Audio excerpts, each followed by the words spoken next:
You're listening to Twins Takes, the Minnesota Twins podcast.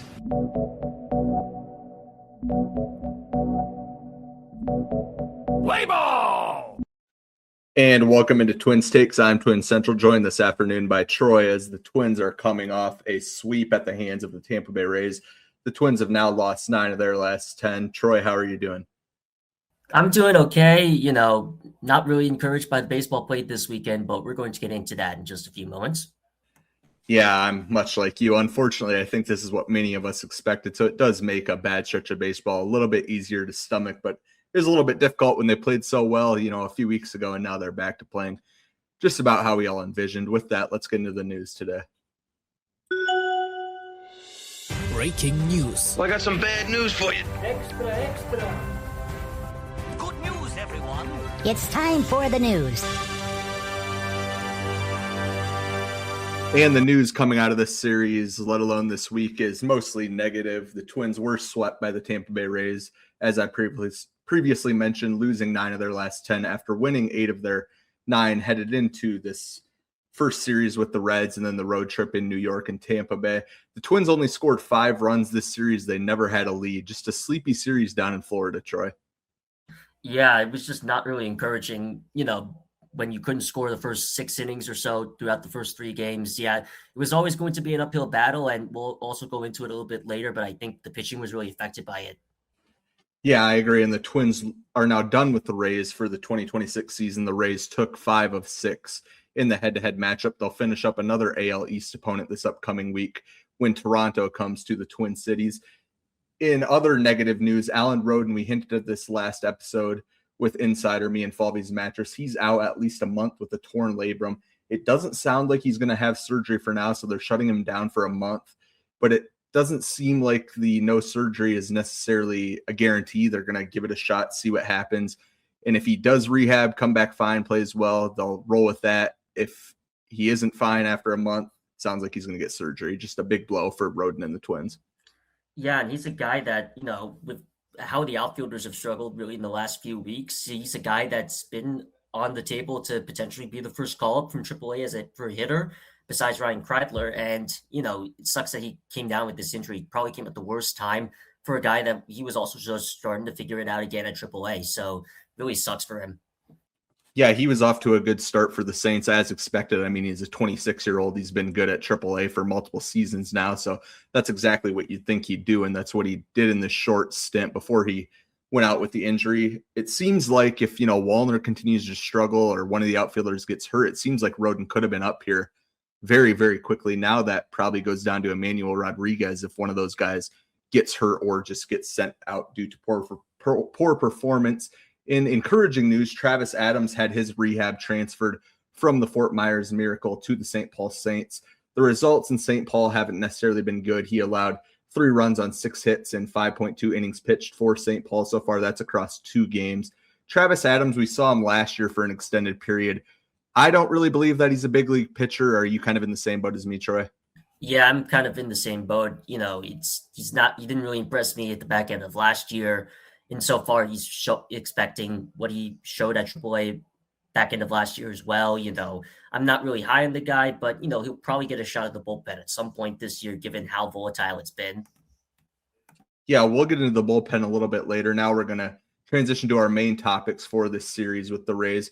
The first one, Friday night, an exciting matchup, Taj Bradley, a revenge game, facing his old team. The results were mixed. He went 6.1 innings.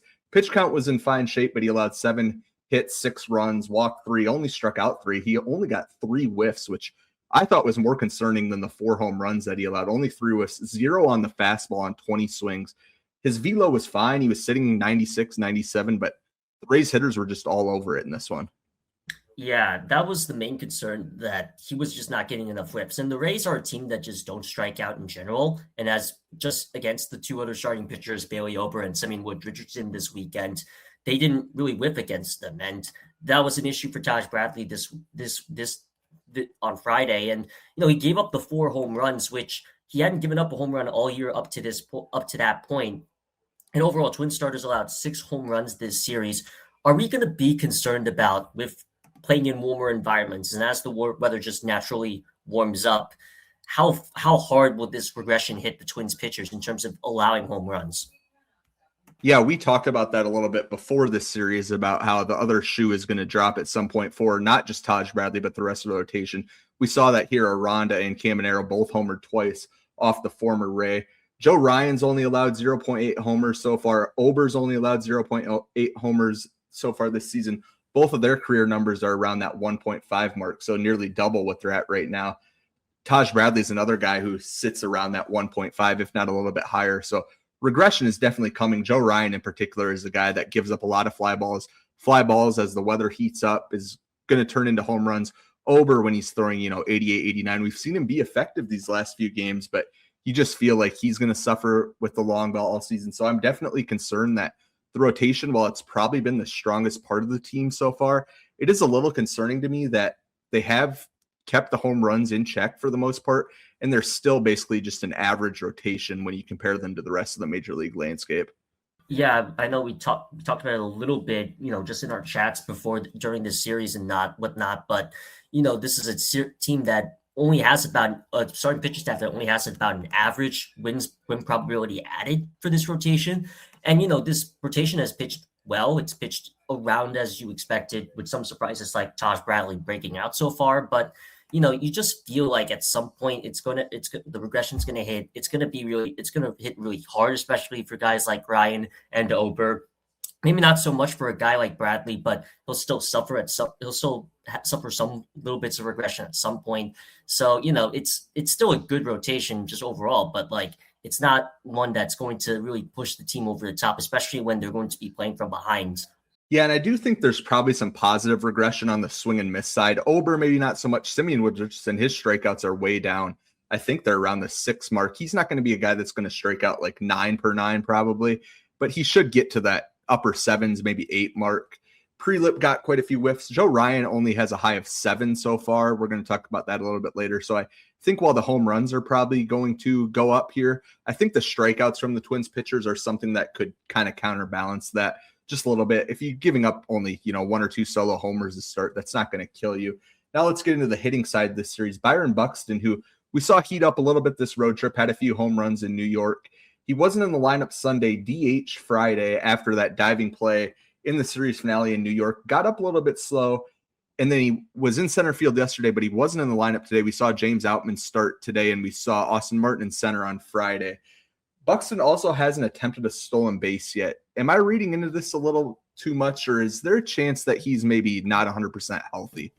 I think it's a little bit more of like holding him back a little bit and making sure that, they're essentially protecting him like they did a few years ago. Maybe he isn't 100%, and, it wouldn't shock me if he isn't after that dive he took against the Mets. But really, overall, I think it's just a series where, like, Derek Shelton realized that he can, rest him a little bit, see how he can do, see what Outman and Martin can do in center field, get them some reps in center. But, he's also just in general struggled at the plate, and Buxton, this has been well documented now at this point. So far into this season, he does not have a hit with runners in scoring position. He has 2 walks and 4 strikeouts, over 16 overall. And that's just kind of reflected onto the rest of the team as well. The team this entire weekend was 2 for 20 against Tampa Bay with runners in scoring position. So, it's in general, he's really struggled with runners in scoring position, but the entire team has as well. And, this team goes when Buxton goes offensively, and, it right now just hasn't clicked the last few weeks. Yeah, and we knew the team was a little bit over their skis after that stretch where they won 8 and 9. I think they were hitting something like 350 with runners in scoring position. That obviously isn't going to keep up forever. There was a stat or a graphic on the broadcast today, I think, over this losing streak or stretch that they've had. I think they're hitting something like 170 with runners in scoring position. Their numbers as a whole in the season are still pretty good, top third of the MLB, I believe, but they've really struggled as of late. Buxton is obviously the main culprit with that. Keishel had a rough stretch there where he wasn't getting guys in with guys on. So 2 of the guys you trust the most are really struggling. Buxton's struggling in a unique way. It's been a lot of pop-ups since, you think when Buxton's struggling, it's because he's going to be swinging through a lot of stuff. He's only struck out 4 times, as you mentioned. So he's 0 for 12 on balls in play. That's not something you'd expect out of someone that hits the ball so hard and is such a fast runner like Buxton is. Yeah, and it's just, he in general hasn't felt like he's whiffed a lot this season. He's put the ball in play. That hasn't really been an issue for him, but he just hasn't put it in a place where it's going to be a positive result, unfortunately. And again, I think this offense, when Buxton plays really well, they're in a groove as well. And I'm not really gonna be so out on Buxton as a player, obviously, because he's all established himself so long in this league. But just for Buxton to struggle in this unique league, like you mentioned, it is really interesting. And I'm interested to see if he makes some sort of adjustments at the plate or what Derek Shelton does with him in the lineup. Yeah, and the longer this goes on, the longer it'll drag on anybody. I mean, Buxton's a human being. He knows that he's 0 for 16 with runners in scoring position. So there is a mental component to it. Some other players that you're planning on relying on for this offense, the first baseman, Josh Bell, Cody Clemens, and Victor Caratini, who we've seen in mix against left-handers, they've also been really bad. I think we haven't talked about it enough. Josh Bell got off to that great start. I think he had 3 homers in a week. His OPS is now down to 713. It was over 1,000 for a while. Twins first baseman as a whole have a WRC plus of 85. That's 24th in baseball. This is a position that you're relying on to be one of the main cogs in your lineup. None of these 3 guys have done this. This was before Sunday's game where I believe Cody Clemens got the start. I think he was 1 for 4. So that number is probably going to go down. How concerned are you with the first baseman position as a whole? I know I have thoughts on it, but I'll let you get a word out here. Yeah, I think the Twins first base issue has been something that the team has really struggled for over the last few years. They've obviously had great veterans in the past, like Solano and Santana, and even you could argue Ty France was stable at the position, but they weren't exactly known for their hitting. And Santana had some power, obviously, a couple of years ago. But really, you're relying for Josh Bell to have that same role, except that he's not a good defender at first base, while Carlos Santana was exceptional at first base defensively. And, Josh Bell has started a couple games at first. He hasn't looked terrible, but obviously shaky for a guy that is historically a bad defender over there. And Cody Clemens has played some games at second, some games in the outfield. And, he had that nice stretch with the Twins last year, and it's just come back down to reality for him. And Victor Caratini, while I think that, he's fine for what he is, he can't be playing first base most of the time, especially when he's technically the backup catcher as well. So it's tough when you're not just getting enough production. And I think Josh Bell will eventually find some sort of rhythm again at the plate. But for these other 2 guys, I'm just pretty much out on them playing first base consistently. But you kind of need them to, which is an issue in itself with how this roster is constructed. Yeah, it's no secret that Josh Bell is here for his bat. They've largely avoided playing him at first base if they can in favor of Cody Clemens or Victor Caratini. Bell's OPS over the last 14 games, this is before an 0 for 4 day on Sunday, just 502 over the last 14 games. And he's a guy that's been hitting 3rd or 4th in the lineup. He's been coming up with guys on base. He just hasn't come through. Cody Clemens on the year as a whole, he just hasn't got going at all. His OPS is just 582. He's hitting under 200. He's not a guy that's going to hit for average. He strikes out a lot. I believe he has 2 home runs on the year.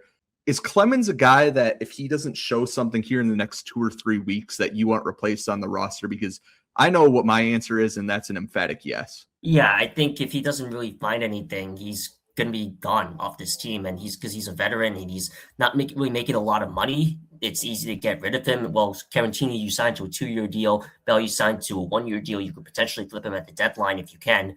And Clemens would just be an easy DFA in my eyes right now. And he is still trending towards that direction. There's other players on this roster that are playing DFA worthy baseball, but especially Clemens feels like the easiest you can to move on from.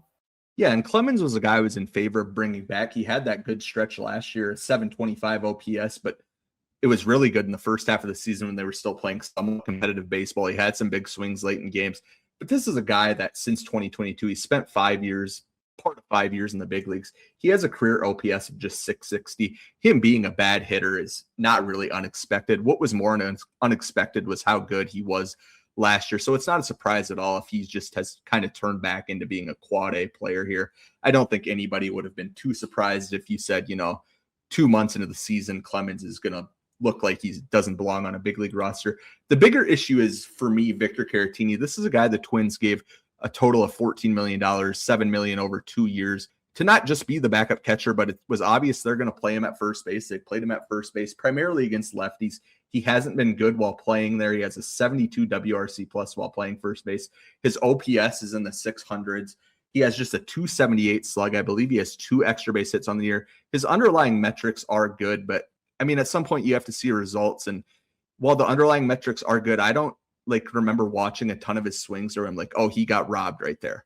Yeah, I think that's an interesting note to put up because he is, metrically he is beloved, but just watching him, especially over this last week or so, I just haven't really been convinced of him at the plate. The last good swing he really had was that swing against Crochet a couple weeks ago for that big winning over the Red Sox, which was a really great swing, honestly, and was one of the best swings of the year. Just you knew that it was gone out the bat, but he hasn't had a swing like that, and he hasn't really had opportunity. He's had a couple of opportunities as well. Really, a lot of players have had opportunities on this team, and they just haven't come through with runners in scoring position.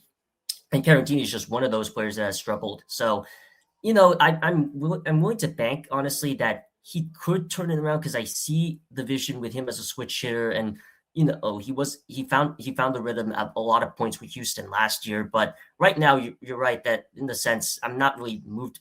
It's him really that's really messing up this first base offense right now. Yeah, and the whole idea of Caratini is that he's going to be a league average bat, maybe slightly above average, which that plays brilliantly if you're going to start him 80 times a game behind the plate. But if that's what you're committing to at first base, if his ceiling is, a 110 OPS plus, that simply is a below league average first baseman. It seems like the Twins have kind of pigeonholed themselves into that with the current group of guys they have in the roster. Gabby Gonzalez is an option at AAA. He's shown some power the last few weeks. His OPS still is under 700, so he's not exactly banging down the door, and he hasn't played a ton of first base. I think he's played there 4 times this year.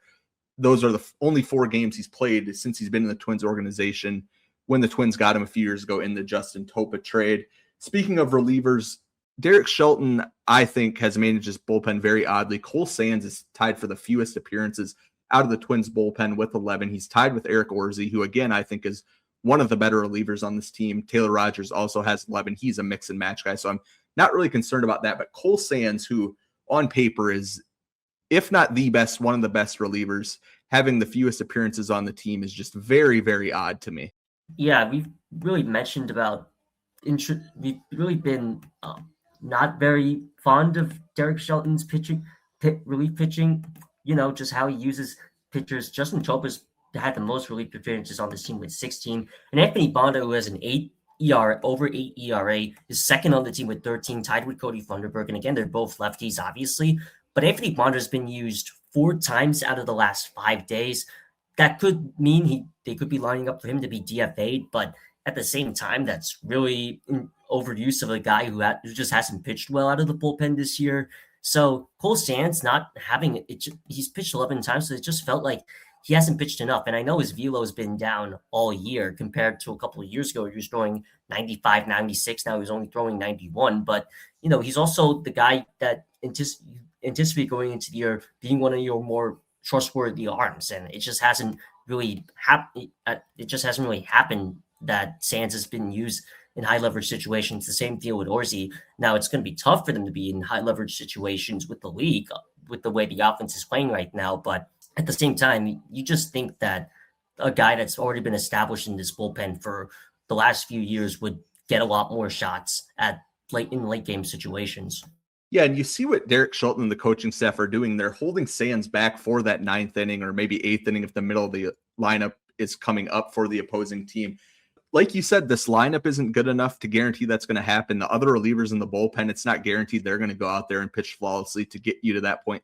So I think Derek Shelton needs to pivot. He needs to go to Sands earlier, needs to use him and Orsi more aggressively. He's used Funderburk in that way with mixed results so far, but hopefully we see a change in strategy over the next few weeks here. Sands-wise, velo has been down. He still has a 3.4 ERA. He was pitched 0.2 scoreless innings today. The velo was up a little bit, so maybe that's an encouraging sign of things to come. On the starting side, speaking of encouraging outings, Bailey Ober had another quality start. He went 6 innings, 2 runs, 3 hits, walked 2, only struck out 3, but the ERA is now under 4. We haven't seen the velo bounce back, but we have seen the results swing in the positive direction for the Tall Twins right-hander. Yeah, that's a good sign to see. And, he's not getting the strikeouts.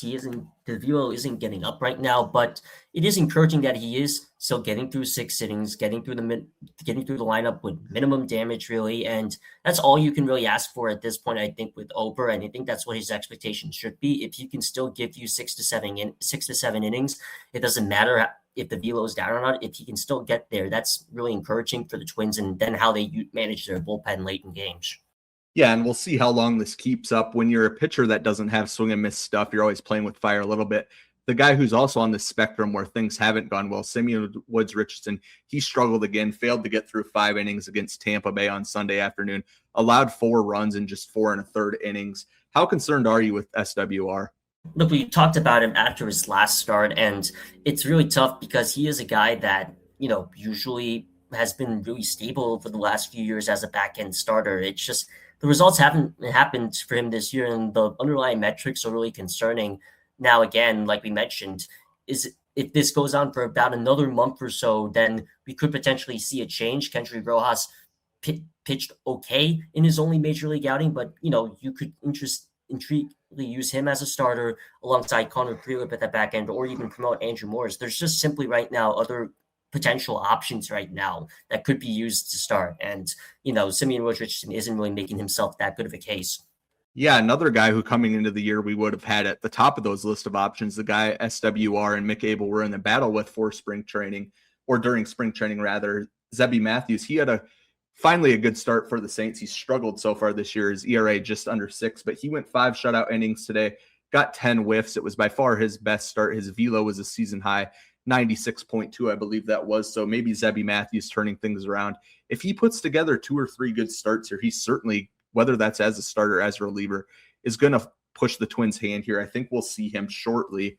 What role that's in, I'm not sure. Mick Abel should be back shortly. So let's say Prelip continues to succeed. Does that push SWR to the pen? He's clearly out of options, as we've talked about plenty. On the hitting side, Brooks Lee had a strong road trip, a 1.052 OPS this road trip. Hit leadoff Sunday. I believe it was only the second time in his career that he hit leadoff. He hit 2 home runs this weekend in the Trop. Hit one today about 2 inches over the fence. I think it went 333. So maybe the shortest home run we'll see out of a Twin this season. But it's good to see Lee. He had that hot stretch earlier. Now he's on another hot stretch. OPS into the mid 700s. So exactly what you want to see out of the Twin switch hitting shortstop. Yeah, and I'm still not really high on Lee, but it is still encouraging that somebody in showing some sort of life on offense, and that's what Lee did really this weekend with the 2 home runs. The first one really was a no-doubter, so it's good to see that he's still putting some good swings together. Maybe he's starting to, hopefully he stays consistent with it at the plate. Yeah, and we saw another shortstop option, Tristan Gray. He played second base for the first time this season. I believe that was in the Friday game. Keishel had an off day. And then the lineup today, I mentioned Lee hitting leadoff. It was very, very odd. Lee hitting leadoff. Outman was in the lineup with Buxton getting an off day. Royce Lewis still hitting 8th despite homering yesterday. So a very odd, I don't know if Shelton was just trying to spark something or what the thing was, but it was a very odd lineup on Sunday afternoon. Yeah, just in a lineup that predictably only puts up 2 runs. It's probably Tampa's worst starter starter. I guess Jesse Slaughton's was an opener for Griffin Jacks. Griffin Jacks pitch started the game, and then Slaughton's pitched the bulk. But arguably the worst on paper starter the Rays have, and the Twins couldn't really capitalize with this lineup very predictably. Yeah, they never really threatened Jacks or Schultens at all. Late in the game, they didn't really put anything together outside of the Lee homer. Just a quiet game, a quiet series. We'll be back with our series takeaways after this short break. Stick with us.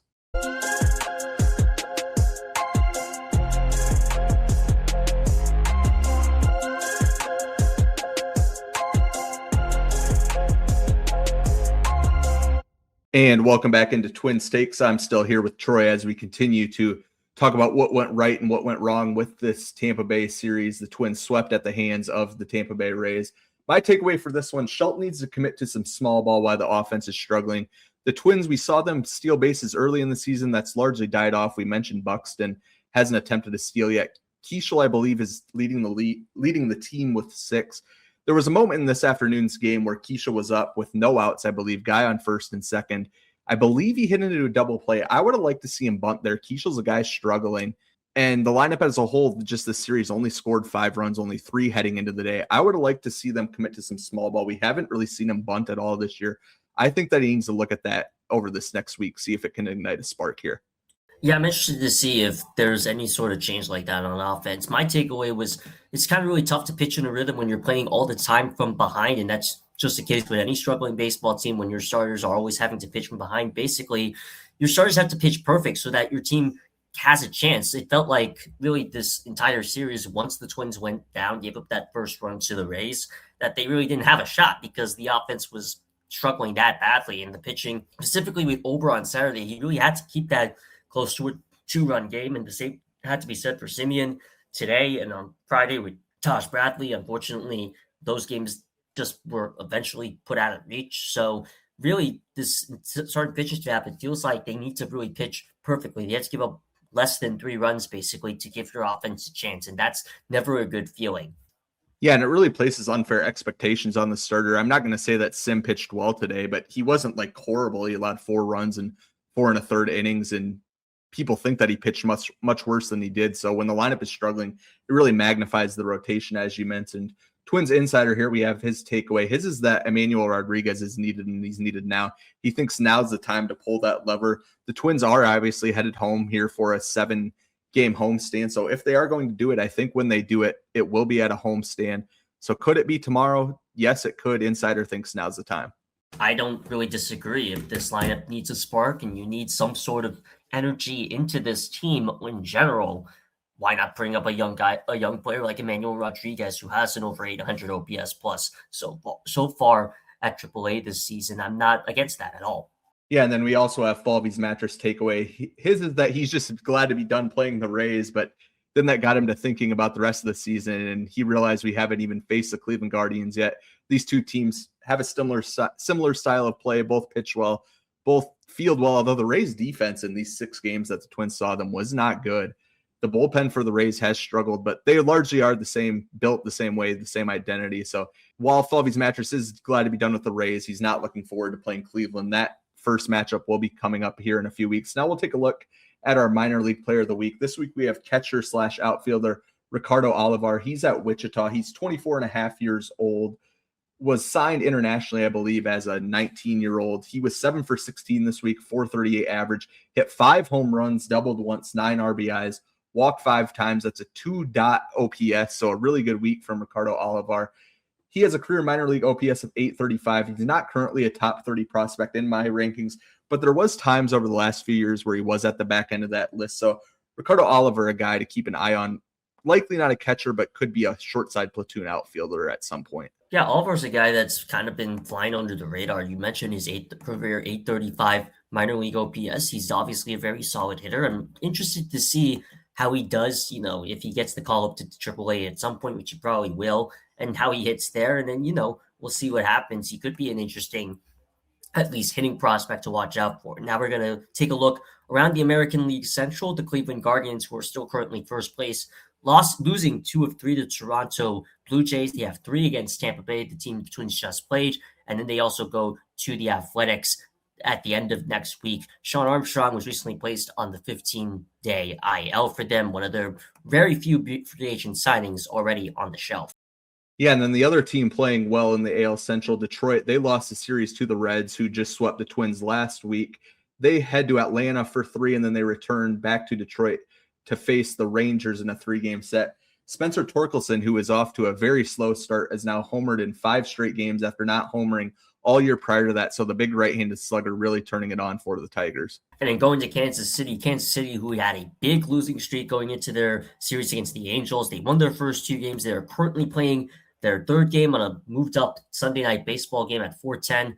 They are currently trailing 6-0 to the Angels. They have 3 at the Athletics this week and also go to Seattle, a team the Twins also play coming up. And then the White Sox, another team the Twins have yet to see this year. They lost a series at home against the Washington Nationals. They host the Angels for 3, and then they head out to California for a 3-game set with the Padres. Infamous catcher Reese McGuire was DFA'd this weekend.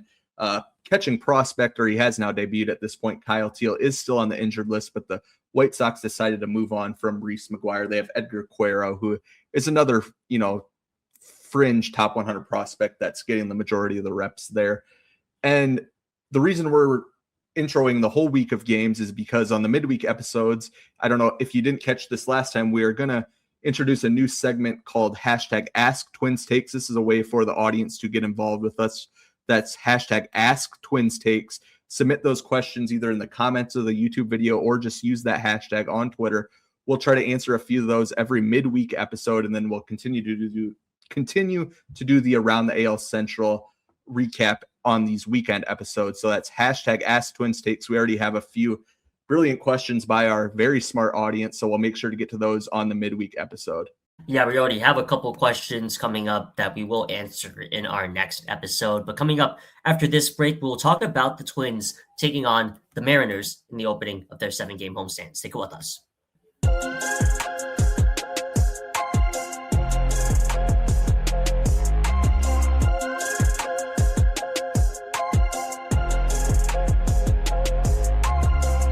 And welcome back into Twins Takes as we now transition to looking forward. The Mariners come to town. They're 14-15, so just around 500, 30 games into the season. They're 115th in runs scored. That's good for 20th in the league. A 104 WRC plus, so their offense is producing better than their runs have so far. That's 8th in the league.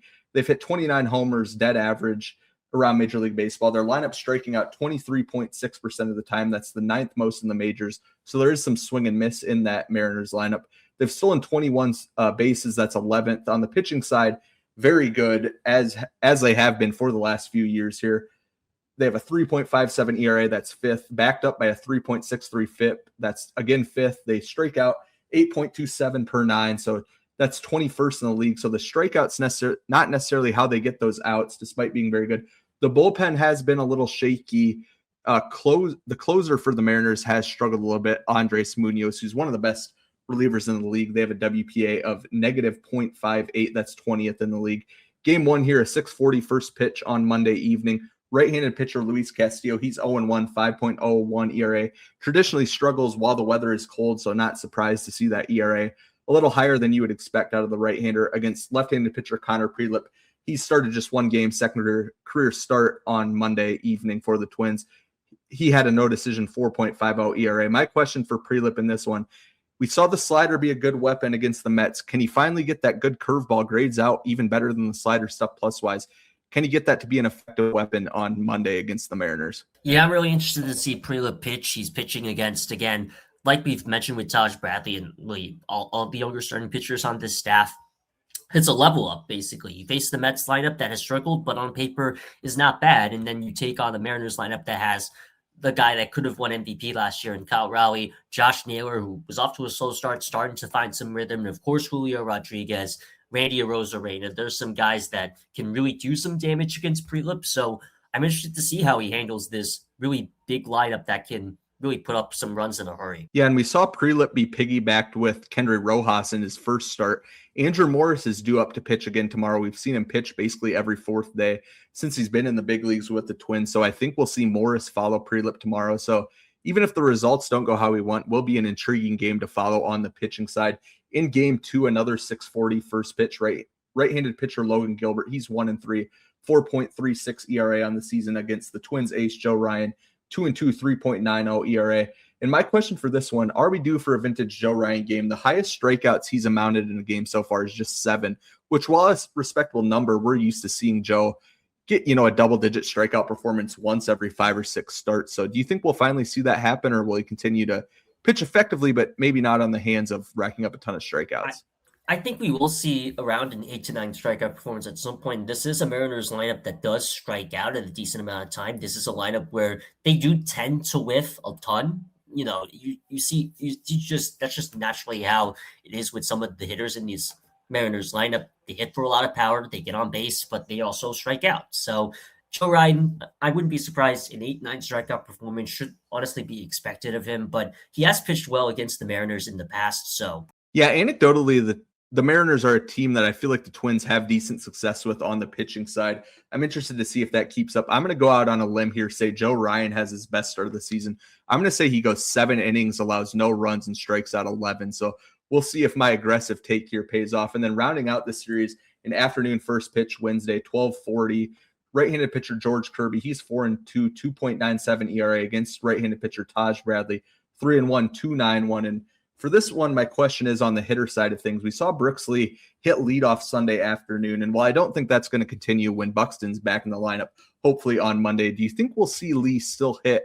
Maybe not first, but do you think we'll see him in the top half of the Twins order? He's rolling well right now. Yeah, he's really starting to get into a rhythm. However, when he was last in the rhythm, they didn't really move him from the bottom half of the lineup. But though I do hope with them really starting to move Keschel down and move him around a bit in the lineup, maybe see Lee hit maybe 5th or 6th in the lineup. I think that should be expected of him if his bat's still hitting really well. It just feels like Shelton has had the same template with his lineup, and then he kind of switches it around sometimes a bit depending on, if Keschel's struggling, he's starting to move him down a bit. But, at the same time, the lineup really just needs some sort of a jolt. Maybe Lee hitting a bit higher in the lineup can really rack up his confidence, because if he has a lot of confidence in him, and this is really just goes for anybody, but especially with Lee, who's had some historically bad stretches, that could really help him out to be a more consistent hitter. Yeah, and Lee is probably, looking at the last 5 or 6 games, the hottest hitter in the lineup. The Twins offense as a whole is struggling, so I think it makes sense to ride the hot hand. It depends who starts at catcher for me. If Victor Caratini's in there, I'd hope Lee hits higher than him, although Caratini traditionally has been hitting 4th when he's in the lineup. Josh Bell's also been struggling, as we talked about earlier in the episode. So I think we'll probably see Lee, I'm going to just say, hit 5th. We'll see who starts at catcher. We'll see who starts at first base, but I think we'll definitely see him in the top half of the lineup. Now it's time to get into our series predictions. Unfortunately, the only one of us that was right for the Tampa Bay Rays series was Falvey's Mattress. He picks up his 2nd win of the year, still in 4th place at 2-7. The rest of us were wrong. Troy and I predicted a 2-1, while Twins Insider predicted 1-2. Troy and I still tied at the top, 4-5, so under 500, leading the race here. Kind of feels like the old AL Central of the last few years. And then Twins Insider 3-6 in 3rd place.